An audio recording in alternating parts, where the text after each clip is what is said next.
निर्माते जे होते ते माझे चांगले मित्र होते. आम्ही त्याच्या अगोदर 1-2 प्रोजेक्ट बरोबरीने वेगळ्या निर्मात्यांसाठी केले होते.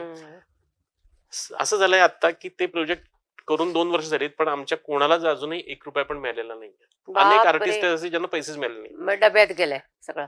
हा, म्हणजे त्याने पिक्चर कम्प्लीट केलेला आहे, तो वाट बघतोय. पिक्चर कम्प्लीट झालाय, तो वाट बघतोय की त्याचे काही फायनान्सचे प्रॉब्लेम झालेत किंवा जे वाटतं होतं लंडन मधनं काही सबसिडी ती आली नाही, त्यामुळे ते पिक्चर अडकलं.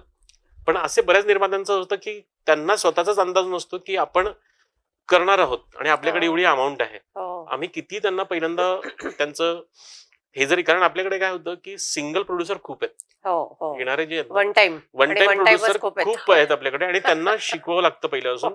त्यात त्यांची चुकी नाहीये.